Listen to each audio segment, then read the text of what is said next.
Brought to you by the Astro Youth House chapter from STEM Arts Lab, Space on Earth is a student-led podcast that inspires listeners who are curious about space to explore the wonders of the universe through the voices of young thinkers, creators, and dreamers. Each episode blends personal curiosity with scientific discovery, from the mysterious depths of black holes to the practical impacts of space on Earth, like GPS, climate science, and medicine. Hosted by STEM Arts students from Taos, New Mexico, this podcast draws connections between space, art, and science, how these things all impact us here on Earth, and their meaning to humanity. You'll hear raw, insightful conversations about topics like light pollution, the overview effect, lunar exploration, and the societal impact of the space race. Whether you're into exoplanets, dark energy, or just stargazing from your backyard, Space on Earth makes space personal, accessible, and inspiring. We believe that space isn't just for astronauts and scientists, it's for everyone. Join us on this adventure as we explore the cosmos from Earth, one story at a time. Special thanks to the Lore Foundation for helping launch this podcast. Hello, everybody. Welcome back to another episode of the Space on Earth podcast. I'm your host, Wyatt Wade. And I'm Sirena Casada.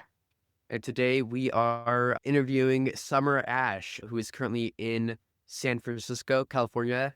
And she is a freelance science communicator. And we have a lot of good stuff to talk about. So, Summer, for people who don't know you yet, can you give us your origin story? Because you've done a lot of stuff. I mean, you were on an MSNBC show for a little while. I don't remember how long. You're also an astrophotographer, which is pretty cool. Like, I don't know, there's a lot of stuff, but like, what do you do? Yeah. So I'll clarify all of it. First of all, thank you so much for having me. It's great to meet you both. So I am kind of a space cadet, I just say, but I've studied engineering and astrophysics and astronomy, and I've worked in aerospace education and astrophysics. And you were right. So I wasn't on the show, but I blogged for the Rachel Maddow show. And every now and then they'd also just consult me based on some of the stories we were reporting. So that was fun. And then I actually am not an astrophotographer, but I'm aspiring. I still don't even have a camera, unfortunately. But I actually prefer to look at the sky with just my eyes because I like to take it all in, especially back there in New Mexico. My God, your skies are good. I love just being able to lie back and just take it all in and be able to like jump around the sky without having to like maneuver a giant machine or wait. So I love all things space, and I really love trying to get people excited about science and space and get them to sort of also just be curious about the world around them and have a little bit of sense of wonder, especially when it comes to the stars and galaxies and the night sky. I love that answer. I love hearing about like how you clarify on the astrophotographer. I think me and you have met before and we've just talked about that a little bit. And I just love learning about that. So thank you for your answer. Oh my gosh, no problem. I'm excited. I mean, you asked me one question and I can just keep talking forever, especially if it's about space. Okay. So you have kind of described yourself as somebody who uses science for communication. Could you explain a little bit about that and how it looks in your day-to-day life? Sure. I think science communication itself is really a thing just because first of all, the world is such a large place now, population-wise. And that just means we have that many more scientists and we've found out so many new things. And so people are working in so many different fields. And a lot of times, just the professional world doesn't always have that information leaving the professional world. And so science communication is kind of trying to take like some of the really cool stuff that you know is happening by people at the forefront of their fields and explain it to people that might not know it's happening and might not even know that that field exists, or even that they might not even know if they like science. But it's kind of just like showing them how amazing things are happening. And maybe if you can hook someone that way, then they just become a little bit more curiouser, just day to day, curiouser and curiouser. Because I think if you don't look around you and want to know more. Day to day, it can really vary because it depends. I really enjoy doing a variety of events and formats. So, for example, talking to you guys here on the podcast today, last 2 weekends ago, I was in Seattle at Norwest Con, and I was the science guest of honor. And so that involved doing a Q&A with someone where they asked me about like my career path and the cool science that I've been a part of. But then I also got to moderate panels on science and science fiction and fantasy in books and movies and film. And I had a great time because one of them was about like mad scientists, and one of them was about misuses of scientists, and one of them was about Frankenstein. And so the formats can always vary. I did a video series with NBC.com once that was 30 seconds to know. So it literally was like one question and you have 30 seconds to answer. And so that really changes what you say, because you're thinking, okay, if people only leave with one thing, what is that one thing for this question? Versus writing an article where you can kind of make several points and that kind of stuff. So I really like the challenge because you have to target your message to your audience and make sure it fits within the format that you're working in. Okay, yeah, no, that's really cool. Wow. Why don't we get into your time at the Very Large Array in Socorro? You were the STEAM education manager at the VLA in Socorro, right? Yes. We're here in New Mexico right now, so like we feel a personal connection to that. What drew you to that role? I'm really glad to hear what you just said about a personal connection to the VLA, because I think everyone in New Mexico should be so proud of having that in their backyard. It's the most scientifically productive telescope on Earth, and it's been going for 46 years now. So it's just done so much for the field of astronomy. I got there because I found out about the job opportunity. And I had previously been at Columbia University for 10 years working, teaching there, but then also transitioning into running the outreach for the astronomy department and working on a bridge to PhD program for underrepresented minorities in the sciences. But New York is, I was there for 10 years, kind of needed a change. New Mexico was a big change, but the VLA really spoke to me because when I was in graduate school, I did research in radio astronomy, and I attended a summer school at the Very Large Array 15 years prior to seeing this job opportunity. And it had this really nice meshing of all of my interests because, as I mentioned, I came from engineering. So I studied mechanical and I worked in aerospace. And then I went into astrophysics and radio astronomy. And then I went into education. And this job let me do the science education component, but talking about the engineering and the astronomy, radio astronomy. So it was like this perfect storm in a best way possible, because the engineer in me was so giddy over getting to see those antennas in person and talk to the engineers and mechanics, find out all about how they actually work. And then the scientist in me was really excited to learn about all of the different breakthroughs, discoveries, or even different current observing campaigns that people were doing with the VLA. And then I got to take all that knowledge and use it to hopefully excite the public, visitors that would come to the telescope, both the general public and school groups. And then occasionally we would go to school groups and we would give the STEM arts scholars a tour and those kind of things. And it's really exciting because I think the VLA, you can only hook people so much with pictures of it, and it's a whole different experience to actually see it in person. So yeah. I love that. Yeah, I was one of the STEMers that got to go on that field trip with you. And I remember how like surprising it was seeing those, which I actually want to ask, could you describe how that was, like being surrounded by the massive dishes at like VLA? Did you ever get used to it, or did it stay a bit of a shock? So I don't think it was a shock per se, but I never got used to it in the sense that they still always awed me.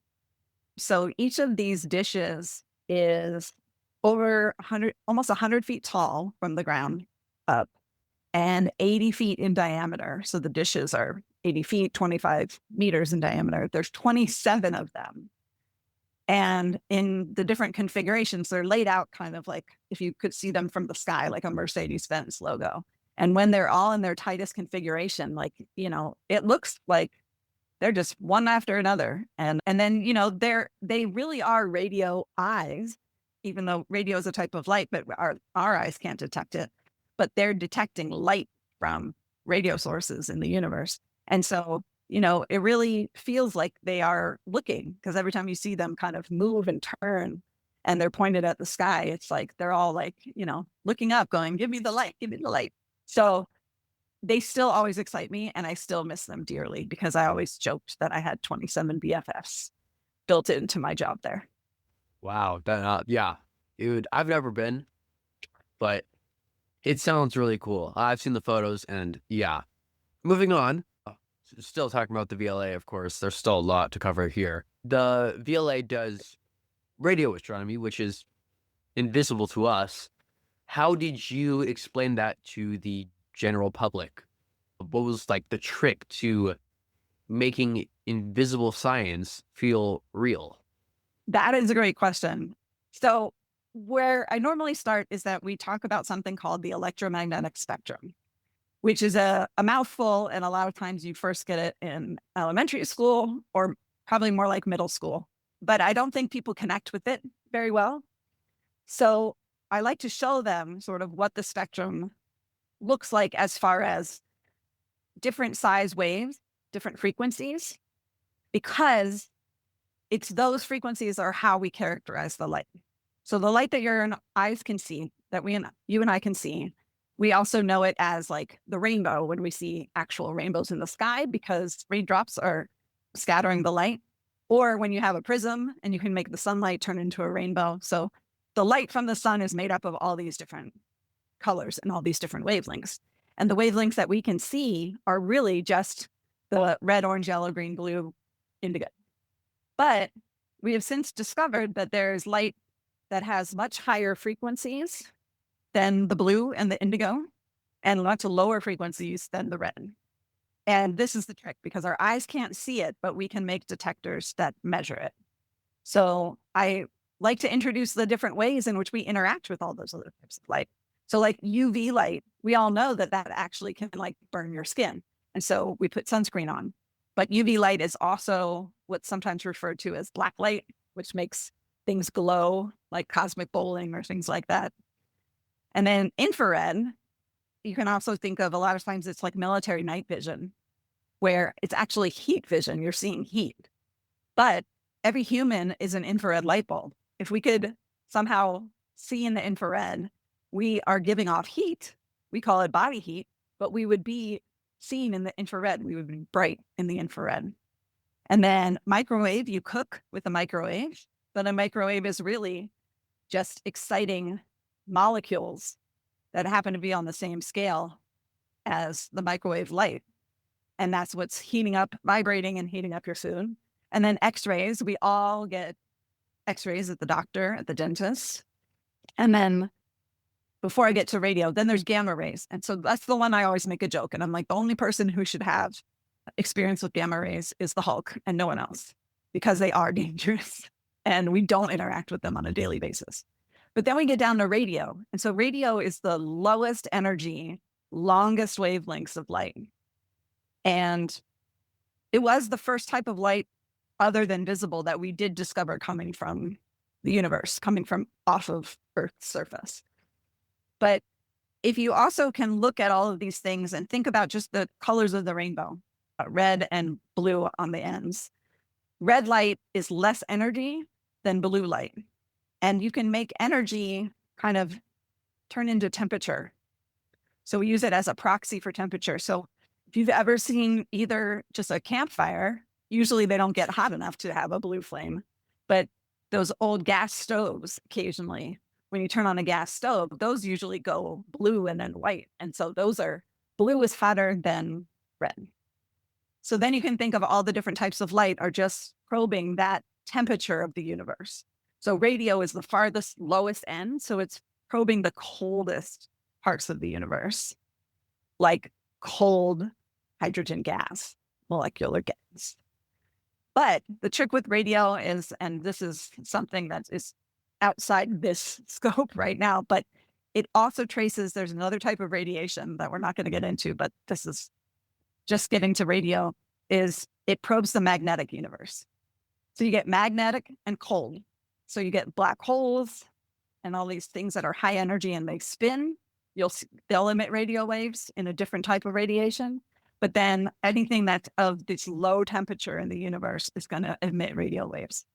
And so radio astronomy is important because a lot of times, well, there's black holes everywhere and they're really influencing and playing a role in what's going on around them. Because if they're spitting stuff out, if they're sucking stuff in, if they're heating things up, that's playing a role in whatever other objects or gas or cluster is around them. And then if you're looking for where the gas is, you need the gas in order to eventually cool even further, fall inward, and eventually get hot and dense enough to start burning and create a new star. So it's star formation fuel, so to speak. So those are two big areas. So black holes, which we also on the galaxy scale will call active galactic nuclei. So AGN, it sounds cool. And star formation. Like those are two really big aspects of radio astronomy. And there's tons more and lots more detail, but that's the gist. Thank you for breaking that down. It's also interesting. I was wondering, so with radio telescopes, they're like pretty sensitive to interference, where even like a cell phone can cause issues. Did that ever give you an early perspective on how human technology can threaten scientific observation? Oh, yeah. Because, I'm old enough that I didn't grow up with the cell phone. And just the fact that even the 5 years that I was at the VLA, cell phone coverage, so to speak, got better and better because, even throughout the years, there's still been areas where people get, dead spots or there's no coverage because you're too rural or something like that. But even that's going away now. And so it was noticeable how much, because I think when I first started working there, I didn't even get a signal on the way to the VLA, whereas my colleague with a different carrier, she did get it. But by the end, I would get a signal. So my carrier ended up having more coverage. And so it's interesting because as a earlier astronomer in my life, I knew all about light pollution, which we usually say, and it only means pollution from light sources that are things our eyes can see. So like when cities are glowing because of all the city lights and it's bouncing off of the clouds, or it's just it's too bright for your eyes to like see the darkness and see the dark dim stars. But radio, like exactly what you're saying, that's light pollution as well, because it's radio light. So I forgot to mention earlier, we often think of radio as sound, but radio broadcasts, anything that's sending a signal to your phone is a radio wave. And then same like with your car radio, it's getting a light signal from a broadcast station, and then your car radio is turning it into sound and playing it for you. So radio always is light, but because of those devices being named radios, then we have this confusion. But so yeah, cell phones are light pollution. And by the time I was leaving SpaceX, I was launching so many constellations, and even just having some of the receivers on the ground to get the SpaceX internet signal would produce some interference. But it's an interesting, what's the word? Like, on one hand, you want rural people to have access to the internet. Like, I don't want to keep that from people. But the way that they're doing it with these satellites is actually affecting not only radio astronomers, but optical astronomers as well, because they're seeing the streaks of the satellites because they do reflect the sun and even reflect the Earth light back enough to sort of make lines throughout people's observations. And then for radio, they would actually make the entire observation null and void. It would be like static on your TV. All that being said, NSF, the National Science Foundation, and SpaceX, at least when I was working at the NRAO, they are working together to try and mitigate this in a way that kind of shares the sky so that they would maybe not transmit when they are going over the VLA. So there's all these different ways that you can kind of work some stuff out where it's kind of like, oh, if you're not using that frequency band, we'll use it now. And now if you're not using it, we'll use it, vice versa. Yeah, I mean, that makes sense. Yeah. Wow. Okay. Let's move on to our main topic of today's episode, Reflect Orbital. For our listeners who haven't heard of Reflect Orbital yet, Summer, in your own words as a scientist, how would you describe what they're proposing to do? Okay, so I don't know the full technical scenario, but essentially what they're doing is it would be like private subscription to sunlight. So it would be in the case where if you live somewhere where it's now past sunset and you were hoping that your day lasted longer, or there's other activities that you want or need to do in daylight, this company would have technology in Earth orbit that could literally bounce sunlight or steer sunlight off of some reflecting surface from where the sun actually is to where you are, and then light up your house so your house was still in daytime. I mean, actually, that would probably be attractive for people that use solar power as well, right? Because once the sun's down, you can't charge anything with solar panels. Yeah, that's really interesting. So when you first heard about the concept of in-space mirrors reflecting sunlight back to Earth on demand whenever somebody needed that light, like you described, what would you say was your gut feeling or reaction as an astrophysicist? Can I say hell no? That was my gut reaction. Fair. For all sorts of reasons. But, I also just kind of often have an issue with people trying to change sort of one aspect and not recognizing that there's a ripple effect. So even when occasionally people in history have introduced like a new species to get some pest under control, and then that species doesn't have a predator and then they run wild. And so you get invasive species living where they're not supposed to be and actually kind of keeping out the native species, often in plants, but also sometimes with animals. And so there's all these unintended consequences. And with something like the Earth is a whole biosphere, which is a lot of interconnected things and all the variables.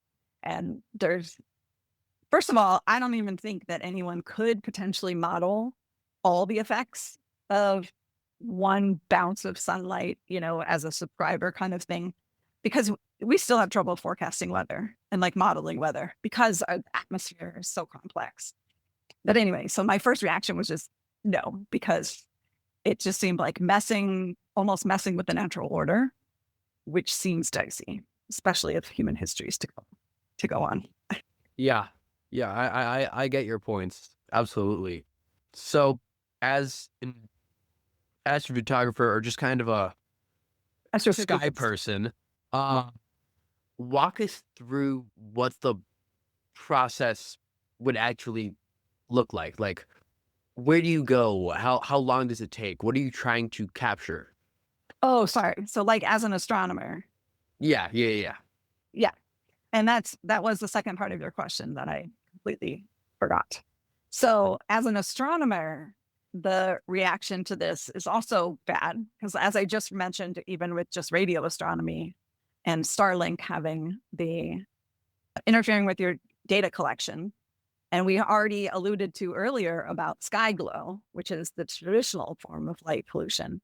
For astronomers, just in a box, the issue is just the sky's not dark enough, and we can't see the faint sources that we want to see. And, the closer you are to an urban area, even the bright sources are hard to see and hard to detect and hard to image, depending on however you want to study them.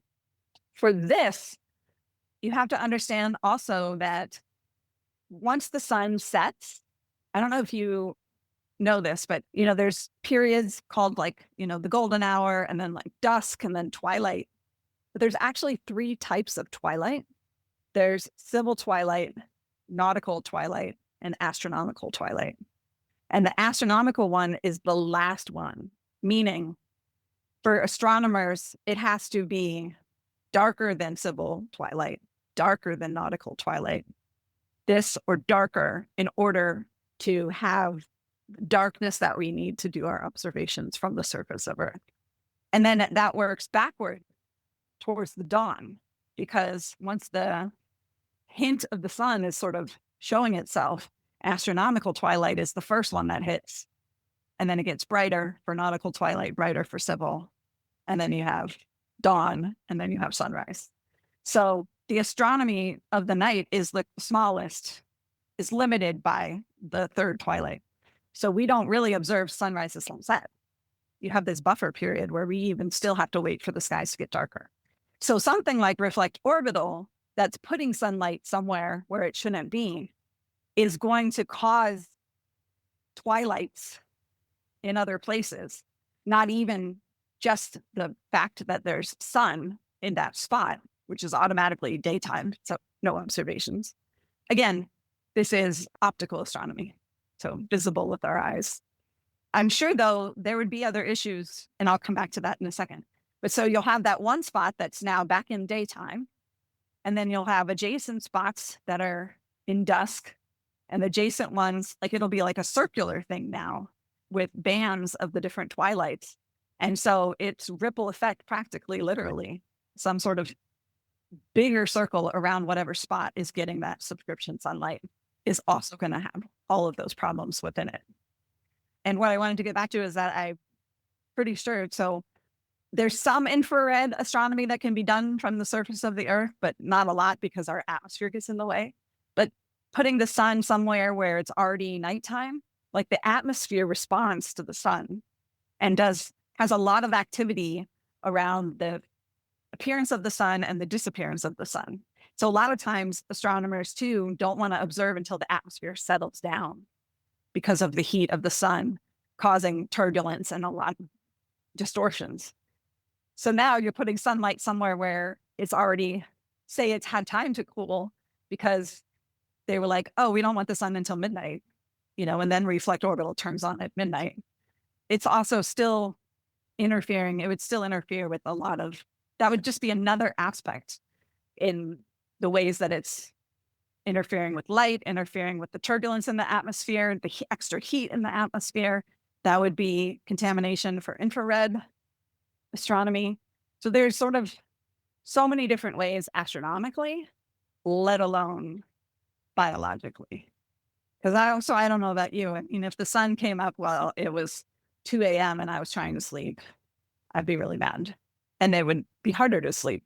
I don't have, by nature, have blackout curtains and those kind of things.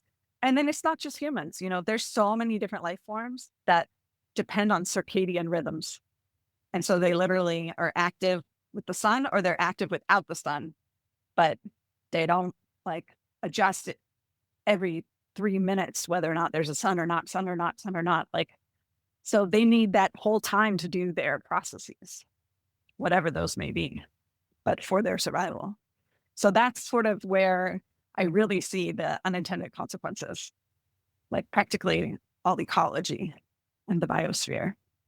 Who knows? Yeah, I get that. So all right, so going off of a bit of what you just said, and I know you've already talked about this kind of briefly, but could you explain how light pollution already affects your work shooting from wherever you are? And is it a constant battle against it? Yeah, it is a constant battle, because it's not only a constant battle.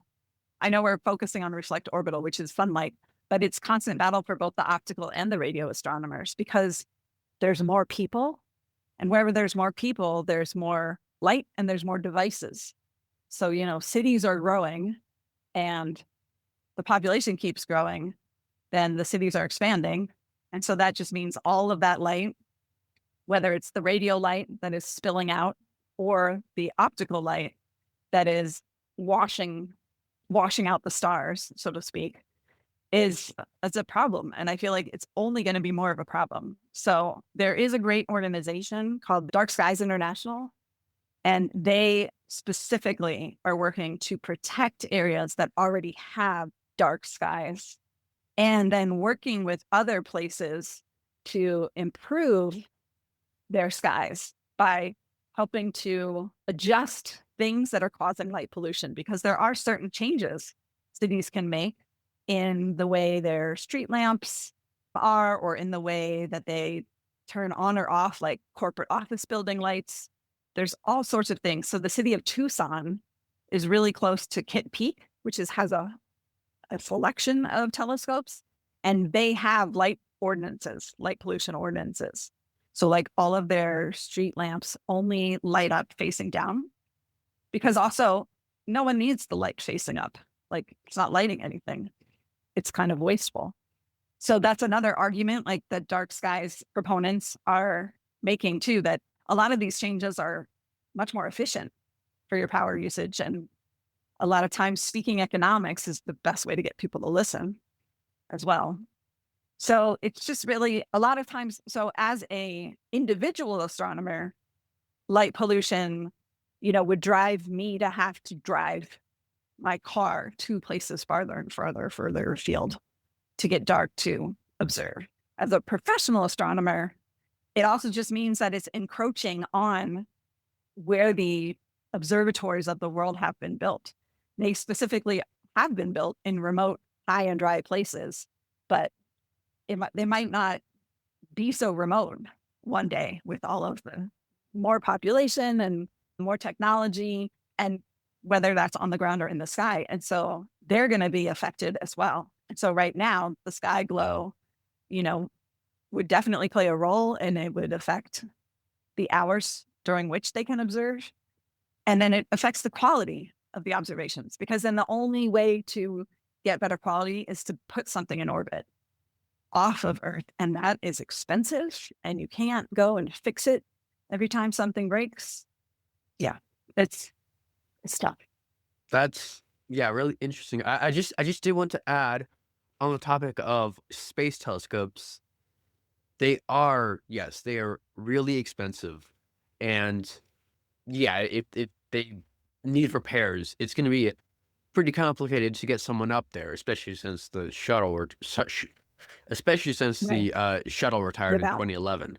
But on the topic of space telescopes, yes, today the NASA administrator did announce that the third of the set of NASA space telescopes, the Nancy Grace Roman Space Telescope, is actually ready to launch in September, 8 months ahead of schedule and under budget, which is a really good sign. So that means, with Hubble and James Webb, there were a lot of delays in manufacturing those two, and they were really, really expensive.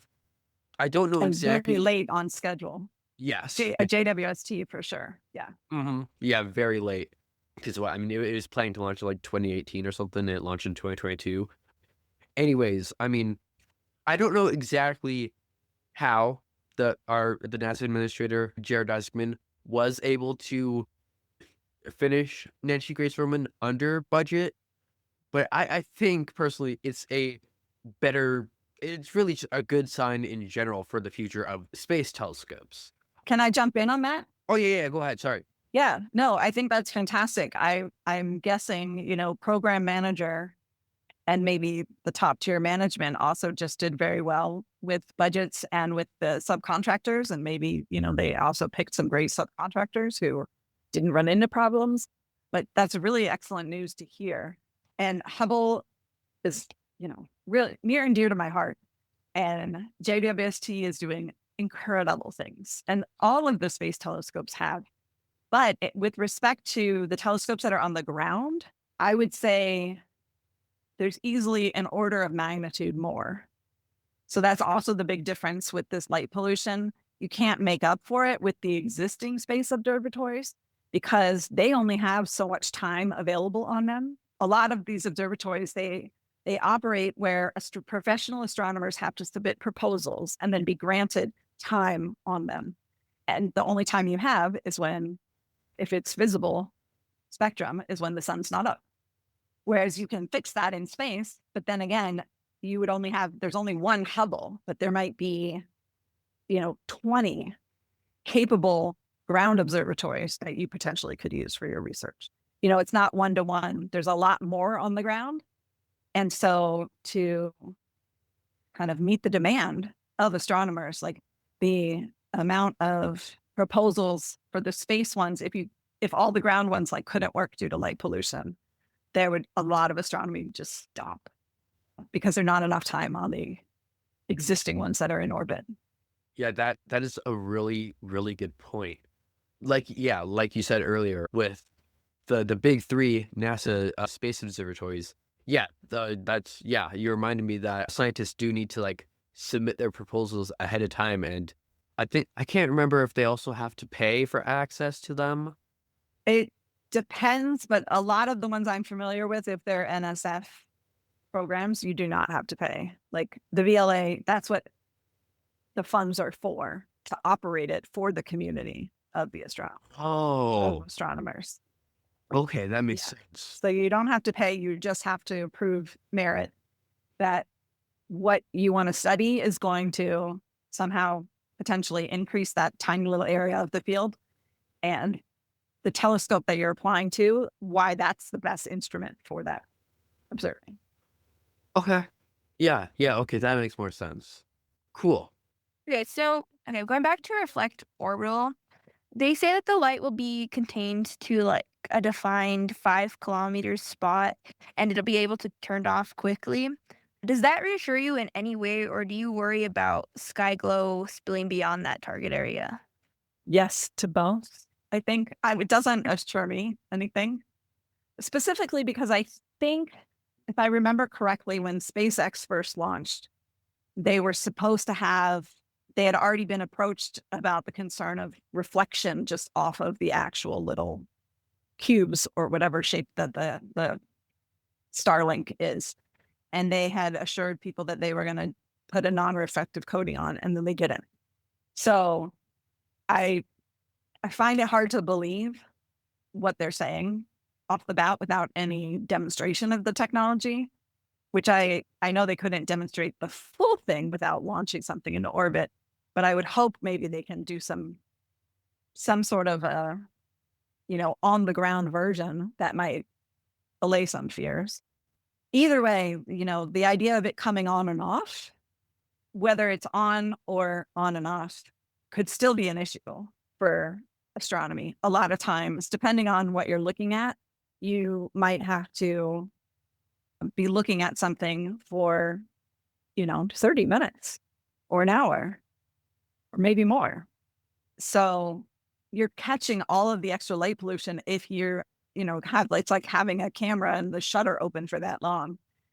Any types of flashes. So, for example, if you went and did astrophotography at the VLA, and there's Highway 60 actually kind of cuts through one of the north arms of the VLA, you get multiple cars and lines and stuff like that because you have to take a long exposure photograph, like maybe half-hour photograph, and then you're catching any light that entered the view area. So it doesn't matter if it went on and off, it's still on, it's captured in there. What was the second part? So, do you worry about like sky glow spilling beyond that targeted area they have? Yeah. But again, I think that comes from not being skeptical, I guess, of their ability to model and promise that. So again, it would kind of be like, okay, prove it sort of situation. But the one other thing that I forgot to mention that's an issue with light pollution is, and this is something that we kind of tried to touch on at the VLA, and I try to touch on more and more, is recognizing the sky in general, the day and the night sky. Everyone should have access to it.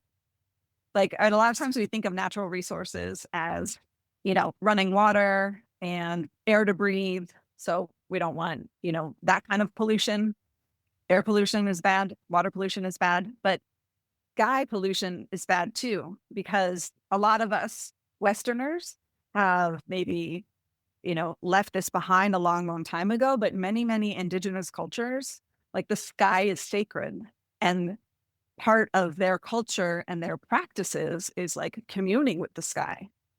And sometimes that might be at night. And literally by taking away the darkness, you're taking away their ability to practice their culture, which to me, you don't have the right to do that.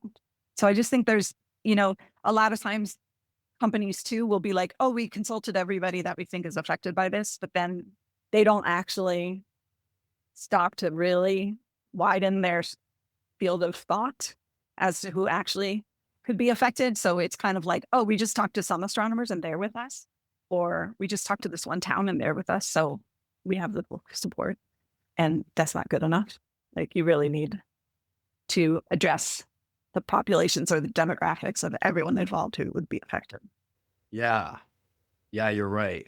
When you were talking about how Starlink said that they were going to put like non-reflective coating on their satellites and they didn't, that actually makes me a lot more nervous for the future, because just this year, or maybe late 2025, SpaceX and XAI, they merged together. And just last month, they announced that they want to launch these giant AI satellites that are their solar arrays will expand to be higher than a Block 3 Starship full stack. And Block 3 Starship is the largest rocket ever made. I think it's 120 meters, 130 meters, and it's going to be bigger than that. And now that is really, really scary. Like, and they want to launch thousands of those into Earth orbit. That could just, And I'm thinking more than just thousands. Like, yeah. I remember reading something about both SpaceX and Amazon talking about millions of things to make mega constellations or something like that for coverage. Yeah. Which again, I do feel like, having lived in New Mexico and having worked with the schools out there, like, a big problem sometimes is access to internet. And, that is something that I think everyone should have access to if they want it. But there's ways to do it in partnership. And I think a lot of things, not even just what we're talking about today, but a lot of things get done where people they go ahead and then they ask permission later instead of really working together. And there's ways that some of this stuff, I think, could have been done much, much better. And with full informed communities, sort of coming to the table before someone's already run off and made the thing. And then they come back and say, okay, we made this thing. Is that okay? Yeah. Wow. Yeah, you're right. It feels like the train was already left the station. Yeah, absolutely. Wow. Something that Reflect Orbital also said is that they're going to avoid putting their reflection, the giant mirrors of the carbon space, they're gonna avoid having them shine on official dark sites, which we did talk about earlier. Do you think that's enough? Like, what would you need to see from them to feel protected as just, what was the word? Oh, I'm sorry. No, I know what you're getting at. Yeah, I feel like that's the lowest bar. So it's kind of like with, ADA compliance, the Americans Disability Act. A lot of times buildings, architects, whatever, organizations will meet the ADA, but that's the minimum. And that doesn't mean that your building's really accessible to people depending on their needs. But it just means, like, you're saying, like, this is the law, so I'm doing the law, but I'm not doing anything else to welcome this community. And so I feel like that's the least they should be doing, is not putting it on dark sky sites. It's a good question. So I confess that I have not done a deep dive to really see, like, what kind of tests they might have already done. And the engineer in me is really curious as to how this would be enacted and what materials they would be using too, because I can't imagine the heat of the sun on something that's being used to divert it. A lot of times we have solar panels that obviously are keeping it, but every other spacecraft and stuff like that, like, has to rotate because one side gets way too hot in the sun. So I don't know. I'm gonna go do some more homework after this conversation. What during my research, what I thought was a benefit, or at least what I was getting from Reflect Orbital's main website, is that I was thinking a benefit could be, so, street lights, those, unlike, cities like Tucson where like street lights aren't wasting light by just sending them into the sky, they're just pointing directly down. What if we get either just like force all cities to, or well, like at least encourage cities, which would be really hard to do, to have anti-light pollution street lamps that are just pointing straight down, like not letting any light just like go into the sky, which should theoretically, from my understanding, make the sky darker, or also be able to have cities with no streetlights, but rely on the Reflect Orbital satellites just beaming the light down. Like from my understanding is that the light beaming down would only light up the ground. It wouldn't make the sky less visible. That from my understanding. But maybe I'm wrong. Yeah, I don't know fully. Yeah, you're right. I can't fully picture it. I feel like, yeah, it's not necessarily probably going to turn the sky blue. I think you're right about that, but it does depend on like the size of the beam or whatever. But the other thing about cities that we haven't talked about is it's not just the street light, it's the skyscrapers and the lights that are on them. And it's kind of like this double-edged sword, because on one hand, they can attract migrating animals, especially ones that fly. And then if you turn all the lights off, they might not see them and then they fly into them. So if your city happens to already be in the migration route, because these migration routes have been established long before we got here for some of these species. I know they had the Pillars of Light, which is the 9/11 tribute in New York, and they turned them off after a certain point because certain species of birds was flying into them and then getting confused and not being able to get out. So there's all sorts of those types of issues. A lot of times there's turtles that literally they use the light of the Milky Way galaxy, like the heart of the Milky Way, because it's the brightest when the center of the Milky Way is above the horizon and it's a dark night. That used to be what told them, because the turtles lay their eggs on the shore and then that tells the babies which way to go. But if there's too much light close to the beach, the babies go the other way, away from the water, because they think that's the light, because that light is dwarfing the Milky Way. And then something on the tiniest scales, but any one thing in some sort of like food ecosystem can impact, have huge impacts. But there's the dung beetle that I guess just rolls balls of dung, but it navigates by the light of the Milky Way as well. Like there's probably a bunch of species we don't even know about who are using aspects of the night sky as part of their way of navigating the world. And so it's really, this is the whole thing of there's so many variables.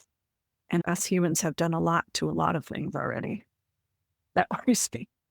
Yeah, I've been wondering a lot of like the same stuff just because I feel like we can't do it because I'm gonna have to do what you said too and do homework. Definitely added this on more Yeah. orbital and how it could affect things. Yeah. It's like I know we have a couple questions like I can't even ask. 'Cause I'm like there's some background information that we can't really answer. Like, yeah, because I know you talk about dark skies a lot, and then especially like in New Mexico and stuff like that, or areas around the VLA, having one of the best like dark skies in the country. I'm trying to think like if you think places like that are at risk, even if they have exclusion zones. I think it all depends on how strong the legislation is. Like what gets written into law or into the contract, and what's the enforcement and what's the penalty of violating that. Because there's some, depending on, on Reflect Orbital's resources, a lot of companies, I don't have specific examples, but like they build in their budget fines that they know that they're going to be charged because they're not going to adhere to something that they said they would, but it's at a scale that they can handle. And so they're like, fine, charge us, whatever, pay it. And so there's so much, we have a whole nother podcast about how inefficient government can be, despite what we all aspire it to be. So I think it really comes down to whatever law is written and whatever contracts are written and how they're held accountable. Yeah, I mean, absolutely. Now let's kind of go into like the bigger debate of all of this. Reflect Orbital argues that this could help clean energy access, disaster relief, and replace streetlights, like I said earlier, which would, reduce ground level light pollution in the long run, supposedly. With all this, is there like a version of this technology that you would actually support? That's a good question. And I'm glad that you just mentioned, like, because I was going to ask, like, who do they foresee as the customers? And so that's an interesting point about, what did you say, like disaster cleanup sort of thing, Yeah, right? disaster response. Disaster response, right? Because you're limited potentially by the daylight. And what was the first one again? Oh, solar, more. Yeah. So they're aiming that they would help generate more solar power on Earth. Yes. That's my understanding, I think, of what they're saying. Yeah. Yeah, I don't know. I can't say anything for certain, just sort of hearing that. And I think it all matters on sort of the scale. So again, like we were talking about, how many more observatories there are on Earth than there are in the sky. So you couldn't actually say, oh, just send all the astronomers to the sky observatories and it won't be as big an issue. So if a company says like, okay, we will help generate more solar power and improve disaster response, like show me the numbers. I don't know what the average setback is for disaster response due to lack of daylight. I would like to know what that is. And then I can better gauge, if your activity is going to be of any sort that would be large enough to change that, or maybe that's not even big enough a problem, or like it's a problem, but it's not big enough to try and be solved by that kind of a solution. And so it's all about being data driven. There's another thing like in outreach, sometimes this is a weird tangent, but we talk about, someone might have this great idea like, oh, okay, I want to do this activity where I teach people about Pluto and I use this cool song that I made up and whatever. And that's fantastic and all. But who's asking for that? What's the need? If we have met all the other needs, then sure, let's deploy that or let's try it out somewhere. But, a lot of times it's like, well, we know that this school needs help with this particular topic or this particular concept or this level of knowledge.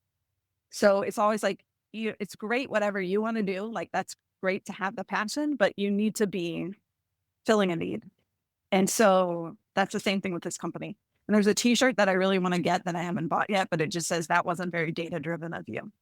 So yeah, I think my question would be, I want to see what the magnitude of what they're proposing compared to what we're already getting now. And what's the difference? And if is it overwhelming in their favor?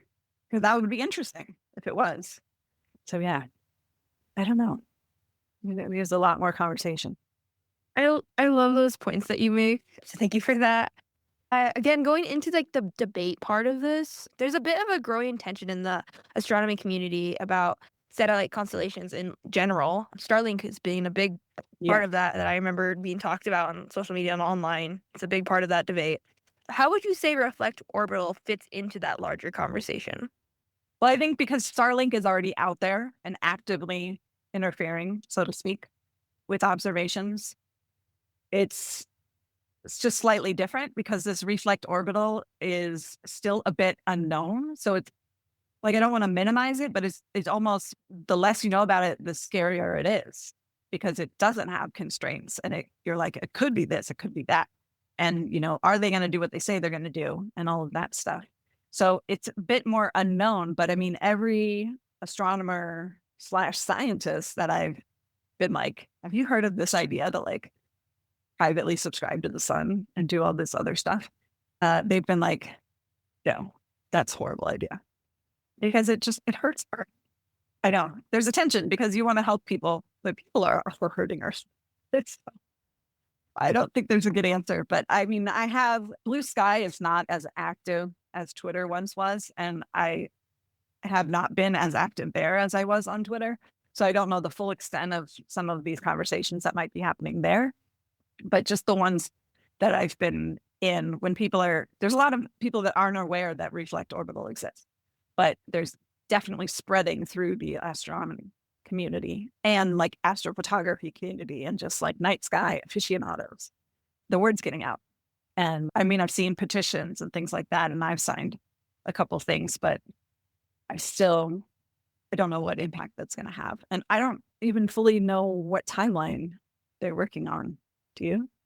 Like, have they announced a potential launch? Yeah, they do have a basic outline. They want to get 2 satellites up this year, and then I think by next year they want to have like 20 or something. Then 2028, like 100. But I think by like 2032, they want like, I think around either 3,000 or 30,000 satellites. I can't remember the exact number. It's so huge. Yeah. Just hearing, I think you're right. Like that, I first heard about it as more imminent because they wanted to launch this year, and maybe they still are, but I still don't know enough about what they're putting up there. But even just knowing that scared me that they had gotten that far without anyone in this community like knowing about it. Like that was really shocker. Yeah. Reflect Orbital has said that they want to kind of work with the astronomy community. What are some ways that you think they can do that? So on one hand, it does feel a little bit like SpaceX again, that they're way farther down the road than they should be before kind of reaching out in this manner. And I would have to check with some astronomy friends of mine, but they should be at the astronomical conferences. Like they should have a booth, or they should even give a talk, but that probably is a scary prospect for them. But I feel like they should be there. And otherwise, then they need to talk to so AAS, the American Astronomical Society, like they have a DC, well, headquarters, but also, like a policy and legislation group. So they do a lot of advocacy and for science funding. So they help astronomers in the community connect with their representatives, and especially in this day and age when funding is getting cut. So they mobilize the community very effectively. And I think there's a lot of orgs like that. And so I would think that they should just be reaching out to communities left and right. And nothing's reached my ears, is all I can really say. So they very well could have done something by now. But again, in addition to my homework, I'm going to start pinging your Hubble friends and ask if they know. I like that point a lot about, because especially that's probably the reasoning for this disconnect is that they're not reaching out when they probably should be. And just thinking back on that, reaching out, and with you as an astrophysicist, if you could sit down personally with Reflect Orbital, their team, for maybe an hour, what's the one question you'd probably push on the hardest? Show me the data, which covers a lot of things. So yeah, because it'd be hard to kind of narrow it down to one question, but the one question would actually be who's demanding this? What's the need that you're meeting? I would actually probably say construction companies, right? So they can have 24-hour shifts going and make it safer with work being more visible. Yeah, that could be. But again, what's the data? Yeah. Yeah. Absolutely. Yeah, what oh, sorry. No, you could go. Go ahead. No, go ahead. See, what I have been wondering is also, because they said customers and all that, so it's I don't want to say it like this, but the way that I've been seeing it is a weird price on space in a sense, because they're taking up space up in there and then paying people to use their property, which, I mean, it's probably different. Yeah. I need to definitely do a lot more research on this, but that's what I had been seeing it this whole time. No, I think that's an absolute valid point. I mean, a lot of things that are up there now are subscription based, like SpaceX or Starlink specifically is a subscription service and people have to pay for it. So that is an interesting complication or like aspect to the whole use of outer space and taking up space in Earth orbit, because, space is big and satellites are small. But that being said, it's getting crowded up there. And there's a lot of satellites that go dead and people just let deorbit and they're not controlled. And there's just tons of debris. There's a lot of stuff that is being tracked, but there's still a size below which we can't track. And just as an example for humans, the International Space Station, oh, I'm going to get this wrong. It's more than a mile, but they have like an exclusion zone all around it that if something is coming that's going to enter this huge bubble zone, they have to navigate out of that orbit so that that thing does not hit it, because the speeds that you're going in low Earth orbit too are like 17,000 miles an hour. So if anything's coming at you, that's why micrometeorites are so dangerous, because it can literally just be like a BB. But if it's going that fast and you're going anything more than like 50 miles slower, even 50 miles an hour is going to hurt. So there's just so much stuff up there. And I don't know that we can ever, it's kind of like it's out of the toothpaste is out of the tube. It's hard to figure out how to go back. I'd rather hear about a space company, which I know they exist, or there's proposals existing for cleaning up space debris. That's what I would like to see. Yes, absolutely. Something I did just come up with right now is, I guess, more on the ethical side of Reflect Orbital and Starlink is like I said earlier, the disaster response that can be really useful. I would say that it's worth it, but yet there's still all of this other stuff.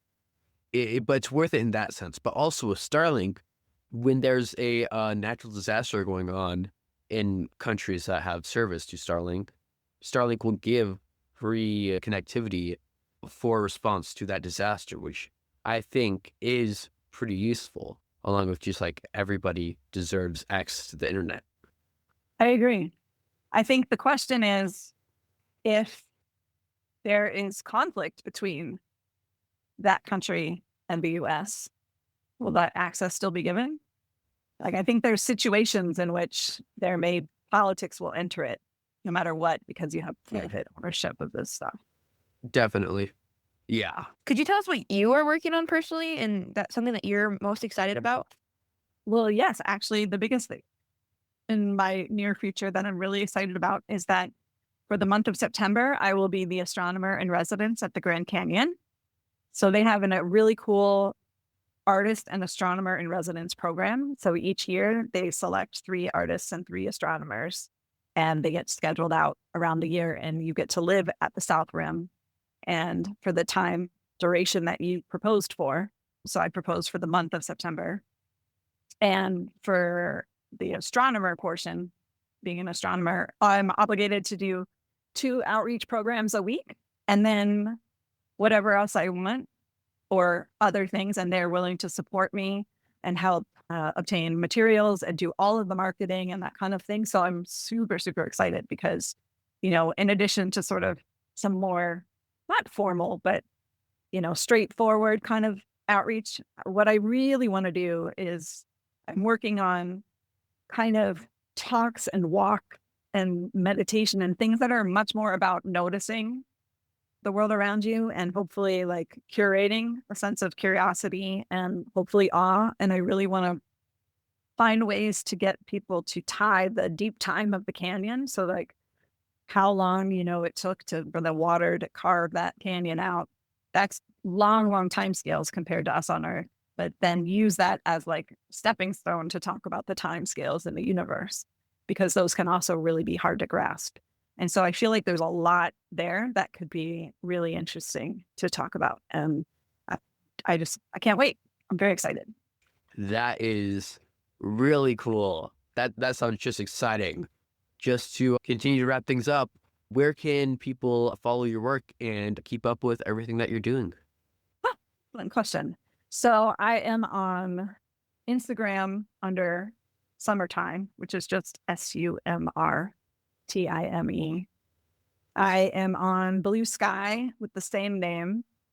And I also did create an account on Instagram that's called Very Large Skies, where it's just posts of the antennas from the VLA and the skies above them. Like it's a little bit of a love letter.